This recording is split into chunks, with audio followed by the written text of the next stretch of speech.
सभी बच्चों का स्वागत है और शुरू करते हैं आज की क्लास। और क्लास शुरू करने से पहले मैं आपको ये बताना चाहता हूँ कि ये जो इंडिया जीके की जो मैं वीडियो डाल रहा हूँ रोज़ाना, ये इंडिया में मतलब पूरे भारतवर्ष में कहीं भी कोई भी एग्ज़ाम हो, सब एग्ज़ाम में ये काम आने वाली है। चाहे वो रेलवे ग्रुप डी का एग्ज़ाम हो आने वाला, चाहे एनटीपीसी का सेकंड स्टेज का हो, चाहे आपका डीएसएसबी का हो, चाहे आपका एसएससी सीएचएसएल का हो, सीजीएल का हो, चाहे किसी भी तरह का हो, इंडिया जी के जहाँ जहाँ पूछी जाती है वहाँ वहाँ ये जो है आपके काम आएगी ये। और इसलिए मैं आप सभी से अपील करूँगा कि जो बच्चा चाहे वो रेलवे की तैयारी कर रहा हो, चाहे वो एसएससी की तैयारी कर रहा हो, चाहे वो किसी अन्य एग्ज़ाम की तैयारी कर रहा हो, उन सब के लिए जो ये है बहुत ही उपयोगी है। और अब इस क्लास को करते हैं शुरू। तो पहला क्वेश्चन है आपका, एक बाइट में होते हैं 8 बिट, 16 बिट और 32 बिट या फिर 64 बिट। और इसका जो सही जवाब है वो है आपका ऑप्शन ए, एक बाइट में जो है 8 बिट होते हैं। आपका अगला क्वेश्चन है, पहला सक्रियात्मक इलेक्ट्रॉनिक्स अंकीय कंप्यूटर है एनिएक, एडवेक, एडसेक और यूनिवेक। और इसका जो सही जवाब है वो है आपका ऑप्शन ए, एनिएक जो है ये जो पहला आपका इलेक्ट्रॉनिक अंकीय कंप्यूटर, इसका जो सही जवाब हो जाएगा वो हो जाएगा आपका ऑप्शन ए। ईमेल का जन्मदाता किसे माना जाता है? बिल गेट्स साहब को, रे टॉमलिंसन को, लिंकन गोल्डबर्ग को, इनमें से कोई नहीं। और इसका जो सही जवाब है वो आपका ऑप्शन बी, रे टॉमलिंसन जो हैं इसके जन्मदाता हैं। पहले इलेक्ट्रॉनिक अंकीय कंप्यूटर में क्या था? ट्रांजिस्टर, वाल्व, क्रोड्स स्मृति, अर्धचालक स्मृति।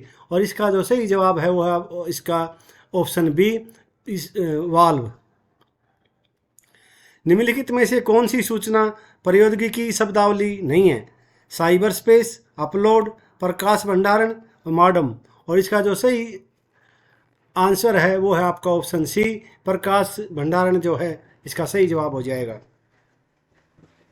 WWW के आविष्कारक कौन माने जाते हैं? Edward Kasner, Bill Gates, Tim Berners-Lee या विनोद धाम। और इसका सही जवाब है वो है आपका ऑप्शन सी, टिम बर्नर्स-ली जो है इसके आविष्कारक माने जाते हैं। परमाणु के नाभिक में निम्न कण होते हैं? प्रोटॉन एवं न्यूट्रॉन, इलेक्ट्रॉन एवं अल्फा कण, प्रोटॉन एवं इलेक्ट्रॉन, इलेक्ट्रॉन एवं न्यूट्रॉन। और इसका जो सही जवाब है वो है आपका ऑप्शन ए, प्रोटॉन और न्यूट्रॉन जो है इसका सही जवाब हो जाएगा। किस न्यूक्लियर कण में कोई द्रव्यमान और कोई आवेश नहीं होता किंतु परचक्रण होता है? इलेक्ट्रॉन में, प्रोटॉन में, न्यूट्रॉन में या मैसोन में? और इसका सही जवाब है वो है आपका ऑप्शन सी, न्यूट्रॉन इसका जो है सही जवाब हो जाएगा। अगला प्रश्न है आपका, जब दो इलेक्ट्रॉन एक ही कक्ष में होते हैं तो उनमें क्या पाया जाता है? एक जैसा चक्रण, विपरीत चक्रण, एक जैसा अथवा विपरीत चक्रण या कोई चक्रण नहीं। और इसका जो सही जवाब है वो है आपका ऑप्शन बी, विपरीत जो चक्रण इसका है वो सही जवाब है। कार्बन का परमाणु क्रमांक 6 तथा परमाणु भार 12 है, इसके नाभिक में कितने प्रोटॉन होंगे ये बताना है आपको। और इसके ऑप्शन है आपके 6, 12, 18 और 0। और इसका सही जवाब है वो है आपका ऑप्शन ए, इसमें जो है 6 उसके नाभिक में प्रोटॉन होंगे। निम्नलिखित में से कौन सा इलेक्ट्रॉनिक संपूर्ण धातु तत्वों के लिए होता है? 2 और 8, 2, 8 और 7, 2, 8 और 18, 2, 8, 18 और 2। और इसका सही जवाब हो जाएगा आपका ऑप्शन डी, 2, 8, 18 और 2। निम्नलिखित में से किसमें ऋणात्मक आवेश होती है?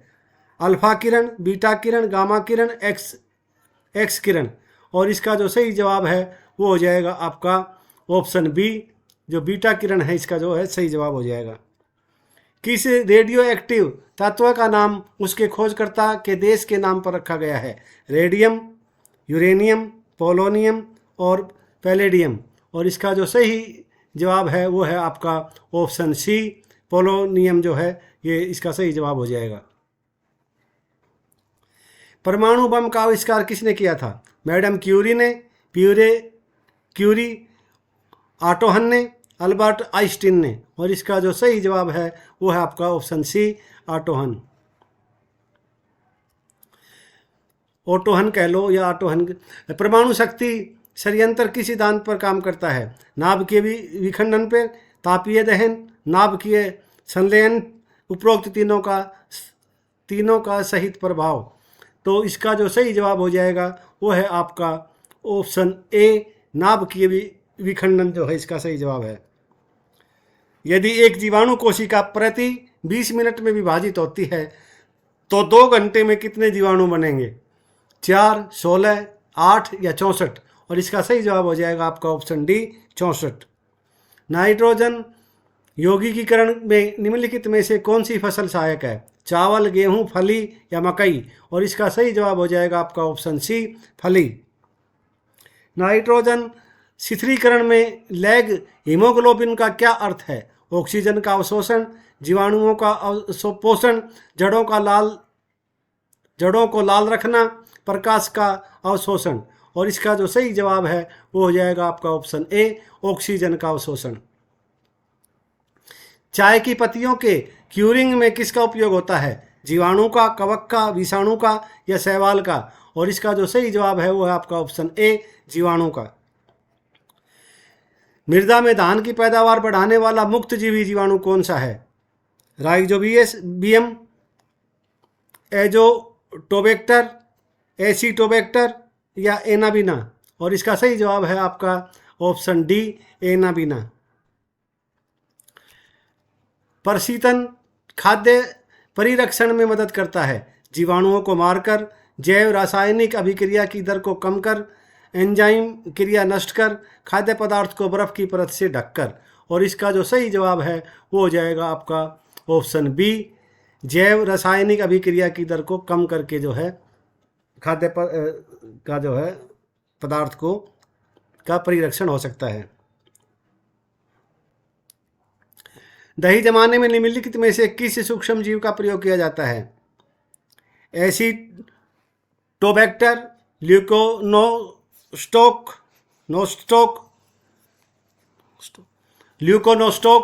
Bacillus, lactobacillus. और इसका सही जवाब हो जाएगा ऑप्शन डी, लैक्टोबैसिलस जो है वो इसका सही जवाब है। दही जमाने के लिए क्या प्रयोग करना पड़ता है, किसका प्रयोग होता है सूक्ष्म जीव का? उसका नाम है लैक्टोबैसिलस। शहद में मुख्यतः होते हैं प्रोटीन, कार्बोहाइड्रेट, वसा और विटामिन। और इसका सही जवाब हो जाएगा ऑप्शन बी, कार्बोहाइड्रेट। निम्नलिखित में से सर्वाधिक ऊर्जा प्रदान करता है? कार्बोहाइड्रेट, प्रोटीन, विटामिन, खनिज लवण। और इसका सही जवाब है ऑप्शन ए, कार्बोहाइड्रेट। मानव शरीर में कार्बोहाइड्रेट पुनः संग्रह होता है? शुगर, स्टार्च, ग्लूकोज या ग्लाइकोनेज। और इसका सही जवाब हो जाएगा ऑप्शन डी, ग्लाइकोनेज। एथलीट को निम्न में से किससे जल्दी और ज़्यादा ऊर्जा मिलती है? वसा से, विटामिन से, प्रोटीन से, कार्बोहाइड्रेट से। और इसका सही जवाब हो जाएगा ऑप्शन डी, कार्बोहाइड्रेट से जो है वो जल्दी ऊर्जा मिलती है किसी भी खिलाड़ी को या एथलीट को। लंबे समय तक कठोर शारीरिक कार्य के पश्चात मांसपेशियों में थकावट अनुभव होने का कारण होता है? ऑक्सीजन की आपूर्ति में कमी, पेशु तंतु की थोड़ी बहुत टूट फूट, ग्लूकोज का अवक्षय, लैक्टिक एसिड का संचय। और इसका जो सही जवाब होगा वो होगा आपका ऑप्शन डी, लैक्टिक एसिड का संचय जो है इसका सही जवाब हो जाएगा। रक्त ग्लूकोज स्तर सामान्यतः व्यक्त किया जाता है Hg के mm में, mg के प्रति डेसीलीटर में, भाग प्रति मिलियन में, ग्राम प्रति लीटर में। और इसका जो सही जवाब हो जाएगा वो हो जाएगा ऑप्शन बी, मिलीग्राम प्रति डेसीलीटर में। प्रोटीन बनाने के लिए कितने अमीनो अम्ल आवश्यक होते हैं? 10, 15, 20 और 25। और इसका सही जवाब हो जाएगा ऑप्शन सी, 20। शरीर में ऊतकों का निर्माण किससे होता है? प्रोटीन से, वसा से, कार्बोहाइड्रेट से, विटामिन से। और इसका जो सही जवाब है वो जाएगा ऑप्शन ए, प्रोटीन से। अगला प्रश्न है आपका, प्रोटीन को निम्नलिखित में से क्या माना जाता है? शरीर का निर्माण करने वाला, ऊर्जा उत्पादक, विनियामक या स्थूलतावर्धक। और इसका जो सही जवाब है वो हो जाएगा आपका ऑप्शन ए, शरीर का निर्माण करने वाला। ये थे आपके आज के 31 क्वेश्चंस। और आगे हैं आपके वन लाइनर तो नहीं कहेंगे इनको, ये इनके जवाब हैं, आंसर्स हैं, जो 31 क्वेश्चन मैंने अभी आपको कराए हैं।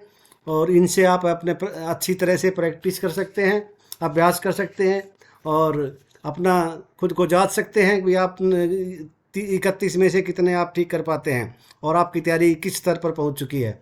और आगे अब शुरू करते हैं अगले 10 क्वेश्चन। और ये पहला है आपका, वर्तमान समय में नीति आयोग के उपाध्यक्ष कौन हैं? प्रधानमंत्री नरेंद्र मोदी, डॉक्टर राजीव कुमार, अमिताभ कांत, प्रदीप कुमार जोशी। और इसका जो सही जवाब है वो हो जाएगा आपका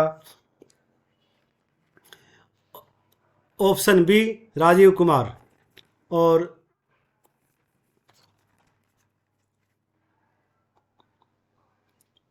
अगला क्वेश्चन है आपका, वर्तमान समय में नीति आयोग के सीईओ कौन हैं? प्रधानमंत्री नरेंद्र मोदी, डॉक्टर राजीव कुमार, अमिताभ कांत या प्रदीप कुमार जोशी। और इसका जो सही जवाब है वो हो जाएगा आपका ऑप्शन सी, अमिताभ कांत जो हैं वह इसके सीईओ हैं या चीफ जो हैं एग्जीक्यूटिव ऑफिसर हैं। वर्तमान समय में संघ लोक सेवा आयोग के अध्यक्ष कौन हैं? प्रधानमंत्री नरेंद्र मोदी, डॉक्टर राजीव कुमार, अमिताभ कांत या प्रदीप कुमार जोशी। और इसका जो सही जवाब है वो हो जाएगा आपका प्रदीप कुमार जोशी जी जो हैं इसके अध्यक्ष हैं। वर्तमान समय में 21वें विधि आयोग के अध्यक्ष कौन हैं? बलबीर सिंह चौहान, रेखा शर्मा, भगवान लाल साहनी और ब्रिजराज शर्मा। और इसका सही जवाब है वो है आपका बलबीर सिंह चौहान।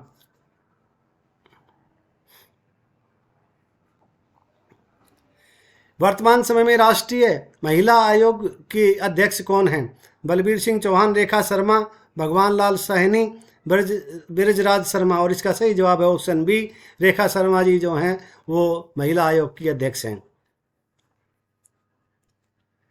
वर्तमान में राष्ट्रीय पिछड़ा वर्ग आयोग के अध्यक्ष कौन हैं? बलबीर सिंह चौहान, रेखा शर्मा, भगवान लाल साहनी और ब्रिजराज शर्मा। और इसका सही जवाब है ऑप्शन सी, भगवान लाल साहनी जो हैं वो इसके पिछड़ा वर्ग आयोग है उसके जो हैं अध्यक्ष हैं। वर्तमान समय में कर्मचारी चयन आयोग के अध्यक्ष कौन हैं? यानी एसएससी के? बलबीर सिंह चौहान, रेखा शर्मा, भगवान लाल साहनी या ब्रिजराज शर्मा। और इसका सही जवाब है ब्रिजराज शर्मा जी जो हैं वो आपकी चयन आयोग, कर्मचारी चयन आयोग के अध्यक्ष हैं।